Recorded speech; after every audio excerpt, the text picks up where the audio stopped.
News मैं हूं रोहित वर्मा। 3 नवंबर यानी को आज होने वाले विधानसभा चुनाव के दूसरे चरण के बाद बिहार का राजनीतिक परिदृश्य एक हद तक साफ हो जाएगा। भावी सरकार का स्वरूप तय करने वाले इस चरण में 94 सीटों पर मतदान है। बिहार विधानसभा की 243 सीटों में से 94 सीटों पर दूसरे चरण में 3 नवंबर को यानी कि आज को प्रदेश के 17 जिलों में 2.86 करोड़ मतदाताओं ने 1463 उम्मीदवारों की किस्मत का फैसला वोटिंग मशीन में बंद कर दिया। इस चरण के लिए चुनाव प्रचार रविवार की शाम थम गया था। मंगलवार को अपने मताधिकार का उपयोग करने वालों में 1.5 करोड़ पुरुष तथा 1.35 करोड़ महिलाएं और 980 ट्रांसजेंडर हैं। मतदाताओं में दिव्यांगों एवं 80 वर्ष से अधिक उम्र वालों की संख्या 20,240 है, जबकि चुनाव लड़ने वालों में 1316 पुरुष, 146 महिलाएं व 1 ट्रांसजेंडर है। इनमें निबंधित तो गैर मान्यता प्राप्त दलों में से 623 में से 523 निर्दलीय प्रत्याशी हैं। इस चरण में 41,362 मतदाता केंद्र हैं, जिनमें 16 में से अधिक प्रत्याशी होने के कारण 18,878 बूथ पर 2-2 ईवीएम रखे जाएंगे, मतलब रखे गए हैं। प्रदेश में इस चरण में सबसे अधिक उम्मीदवार पटना जिले के दीघा और सबसे कम बेगूसराय जिले के चिड़िया बरियारपुर विधानसभा क्षेत्र में है। 3 नवंबर यानी कि आज को होने वाले चुनाव में महागठबंधन और नेशनल डेमोक्रेटिक अलायंस एनडीए के बीच 94 में से 51 सीटों पर सीधा मुकाबला देखने को मिला। इस चरण में भारतीय जनता पार्टी के 46, जनता दल यूनाइटेड के 43 और विकासशील इंसान पार्टी के 5, तो राजद के 56, कांग्रेस के 24, लोजपा के 52 और वाम दलों के 14 प्रत्याशी चुनाव मैदान में उतरे थे। जिन जिलों के विधानसभा क्षेत्रों में चुनाव होंगे उनमें पटना, बिहार शरीफ, बेगूसराय, खगड़िया, भागलपुर, वैशाली, सारण, समस्तीपुर, दरभंगा, मधुबनी, शिवहर, गोपालगंज, मुजफ्फरपुर, सिवान, सीतामढ़ी, पूर्वी व पश्चिमी चंपारण शामिल है। अब आपको बताते हैं कि कैसे बिहार चुनाव की सियासी तस्वीर इस चरण से साफ हो जाएगी। दूसरे फेज का चुनाव हो जाने पर करीब 68% सीटों पर यानी 243 में से 165 विधानसभा क्षेत्रों में चुनाव प्रक्रिया संपन्न हो गई है। अब इस चरण में भाजपा और जदयू की ही सबसे अधिक सीटें दांव पर थी। इनके लिए सिटिंग सीट बचाने के लिहाज से ये चरण काफी महत्वपूर्ण था। वैसे भी 43 सीटों में से 19 पर जदयू ने नए उम्मीदवार देकर बड़ा दांव खेला। कई ऐसे हैं जो दूसरे दलों से आकर जदयू में टिकट पा गए हैं, जबकि जदयू के कई बागी भी मैदान में हैं। अब इस चरण की 94 सीटों पर 215 में तो 2015 में 30 पर जदयू था, 20 पर भाजपा और 33 पर राजद तथा 7 पर कांग्रेस का कब्जा रहा है। यानी वर्तमान गठबंधन के लिहाज से 50 एनडीए की सिटिंग सीटें हैं। 2015 में जदयू व राजद साथ थे और भाजपा इनके विरोध में थी। वहीं अगर 2010 की स्थिति देखें, जब भाजपा जदयू मिलकर चुनाव लड़ी थी, तब इन दोनों ने 82 सीटों पर विजय हासिल की थी। वहीं राजद के हिस्सों में मात्र 11 सीटें आई थी। कांग्रेस तो अपना खाता भी नहीं खोल पाई थी। अब सीटों के हिसाब से एनडीए व महागठबंधन दोनों के लिए ही यह चरण निर्णायक साबित होगा। इन 94 सीटों में से 28 पर भाजपा और राजद की सीधी भिड़ंत होगी, जबकि जदयू को 24 सीटों पर सीधे राजद से जूझना है। अब इसके अलावा भाजपा व जदयू दोनों को कांग्रेस से 12-12 सीटों पर भिड़ना होगा। जाहिर है 2015 के चुनाव में जो दोस्त थे वे अब दुश्मन हो चुके हैं, इसलिए वोटों का गणित तो इन्हें उलझाएगा ही। अगर आंकड़ों को देखें तो एक बात साफ है कि इन 94 में से 18 सीटों पर पिछले चुनाव में महज 5,000 वोटों से जीत हार का निर्णय हुआ था। दोनों गठबंधनों के लिए यह चरण जीत हार का प्लेटफॉर्म साबित होगा। अब तीसरे चरण में तो केवल बहुमत के लिए आजमाइश ही होगी। इस चरण में नीतीश सरकार के 4 मंत्रियों की प्रतिष्ठा दांव पर लगी हुई है। इनमें 2 जदयू के और 2 भाजपा के हैं। जदयू के राम सेवक सिंह गोपालगंज के हथुआ से, तो श्रावण सिंह कुमार नालंदा से, और भाजपा के नंद किशोर यादव पटना साहिब से, तो मधुबनी से राणा रणधीर चुनाव मैदान में है।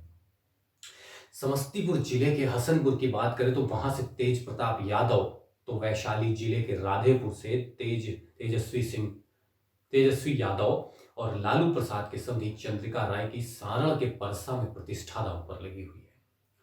इसी तरह अभिनेता शत्रुघ्न सिन्हा के पुत्र लव सिन्हा पटना के बांकीपुर, शरद यादव की पुत्री सुभाषिनी माधेपुरा जिले के बिहारीगंज और पूर्व राज्यपाल निखिल कुमार के भतीजे पप्पू सिंह वैशाली के लालगंज तथा हरियाणा के राज्यपाल सत्यपाल आर्य के पुत्र कौशल किशोर राजगीर विधानसभा क्षेत्र से अपनी किस्मत आजमा रहे हैं।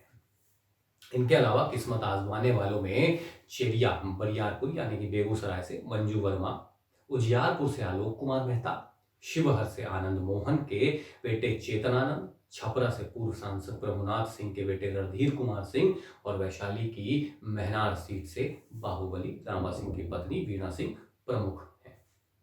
चलिए तो अब आपको बताते हैं दूसरे चरण में लड़ रहे करोड़पतियों के बारे में। इस दूसरे चरण में 495 उम्मीदवार करोड़पति हैं।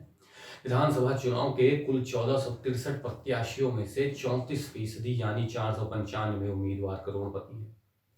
एसोसिएशन ऑफ डेमोक्रेटिक रिफॉर्म यानी एडीआर और बिहार इलेक्शन वॉच के आंकड़ों के अनुसार द्वितीय चरण में सर्वाधिक 3 अमीर प्रत्याशियों में कांग्रेस के 2 और राजद के 1 उम्मीदवार हैं। वैशाली से कांग्रेस प्रत्याशी संजीव सिंह 56 करोड़ से अधिक की संपत्ति के मालिक हैं, तो दूसरे नंबर पर हाजीपुर से राजद उम्मीदवार देव कुमार चौरसिया हैं जिनकी संपत्ति 49 करोड़ से अधिक है। जबकि तीसरे नंबर पर पारू से कांग्रेस प्रत्याशी अनुनय सिन्हा हैं जिनकी संपत्ति 46 करोड़ से अधिक है। वहीं अगर दलगत तौर पर देखें तो जदयू के 43 में से 35, भाजपा के 46 में से 39, राजद के 56 में से 46, कांग्रेस के 24 में से 20, लोजपा के 52 में से 38 और बसपा के 33 में से 11 प्रत्याशी करोड़पति हैं।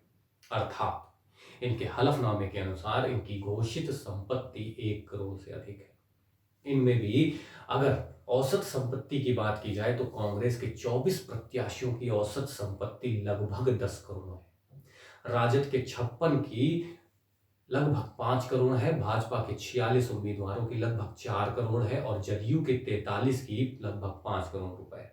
अगर संपत्ति और उम्मीदवारों के प्रतिशत का आंकड़ा देखा जाए तो करीब 8% 5 करोड़ से अधिक संपत्ति वाले, 13% 2 करोड़ से 5 करोड़ के बीच हैं, 31% 50 लाख से 2 करोड़ के बीच हैं और 31% 10 में से 50 लाख तथा 19% की संपत्ति 10 लाख से कम संपत्ति वाले उम्मीदवार हैं। पहले चरण के प्रत्याशियों की औसत संपत्ति की तुलना में दूसरे चरण के उम्मीदवारों से 3 गुना अधिक है।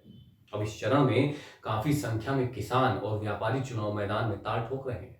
कुल 94 सीटों पर 174 किसान, 113 व्यवसायी तथा 28 नौकरी पेशा उम्मीदवार चुनाव मैदान में लड़ रहे हैं। इनमें राजद ने सबसे ज्यादा 22 किसान तथा लोजपा से 21 व्यवसायियों पर भरोसा जताया है, जबकि जदयू को पूर्व व वर्तमान जनप्रतिनिधियों पर ज्यादा भरोसा है। जदयू ने 12 विधायक, पूर्व विधायक, पूर्व विधान पार्षद को तो भाजपा ने ऐसे 7 लोगों को अपना उम्मीदवार बनाया है। अब इसी तरह राजद ने 8 पेंशनर तो पुष्पन प्रिया की प्लूरल्स पार्टी ने सबसे अधिक 7 नौकरी पेशा को मैदान में उतारा है। चलिए अब बात करते हैं दागी प्रत्याशियों की। सबसे अधिक राजद के दागी प्रत्याशी हैं। दूसरे चरण के चुनाव में भी आपराधिक छवि वाले उम्मीदवारों की भरमार है। प्रत्याशियों में 1/3 ऐसे हैं जिनके खिलाफ आपराधिक मामले लंबित हैं। अब इस चरण में जिन 502 प्रत्याशियों ने क्रिमिनल मामले लंबित होने की जानकारी दी है, उनमें से 389 के खिलाफ गंभीर किस्म के आरोप के मामले दर्ज हैं। ये मामले कौन कौन से वो बताते हैं। ये मामले हैं दुष्कर्म, अपहरण, हत्या और हत्या के प्रयास तथा महिला अत्याचार से संबंधित है। एडीआर की रिपोर्ट के मुताबिक क्रिमिनल रिकॉर्ड वाले सबसे अधिक प्रत्याशी राजद में 36 यानी करीब 64% हैं। इनमें 50% यानी 28 के खिलाफ गंभीर आपराधिक मामले लंबित हैं। इसी तरह पप्पू यादव की जाप के 32, भाजपा के 29, जदयू के 20, लोजपा के 28, कांग्रेस के 14, बसपा के 16 और 156 निर्दलीय प्रत्याशी आपराधिक छवि वाले हैं। माननीय बनने की लालसा रखने वाले इन लोगों में 49 के खिलाफ महिला अत्याचार, 4 के खिलाफ दुष्कर्म, 32 के खिलाफ हत्या और 143 के खिलाफ हत्या के प्रयास का मुकदमा दर्ज है। प्रत्याशियों में सबसे अधिक ऐसे 14 मामले दानापुर यानी पटना से राजद उम्मीदवार रीतलाल राय और 13 मामले जदयू के मटिहानी बेगूसराय से प्रत्याशी नरेंद्र कुमार सिंह उर्फ बोगो सिंह तथा 12 मामले मीनापुर यानी मुजफ्फरनगर से लोजपा उम्मीदवार अजय कुमार के खिलाफ दर्ज है। इन्हीं वजहों से दूसरे चरण की 94 सीटों में से 79% पर 84 सीटों को रेड अलर्ट यानी अति संवेदनशील घोषित किया गया है। ये ऐसी सीटें जहां से 3 या इससे अधिक क्रिमिनल रिकॉर्ड वाले प्रत्याशी चुनाव लड़ रहे थे। पार्टियों द्वारा मैदान में उतारे गए प्रत्याशी ये बताने को काफी है कि उन पर सुप्रीम कोर्ट के निर्देशों का कोई असर नहीं पड़ा है। वैसे दूसरे चरण के चुनाव वाले 17 जिलों में बनाए गए 41,362 मतदान केंद्रों पर केंद्रीय सुरक्षा बलों की 1174 कंपनियों को तैनात किया गया है। नक्सल प्रभाव वाले वैशाली, मुजफ्फरपुर, वैशाली व शिवहर जिले में 6,451 बूथों पर काफी कड़ी सुरक्षा व्यवस्था की गई है। अब इन 4 जिलों में विधानसभा की 15 सीटें हैं। द्वितीय चरण के चुनाव के लिए सभी दलों ने एड़ी चोटी का जोर लगाया हुआ था।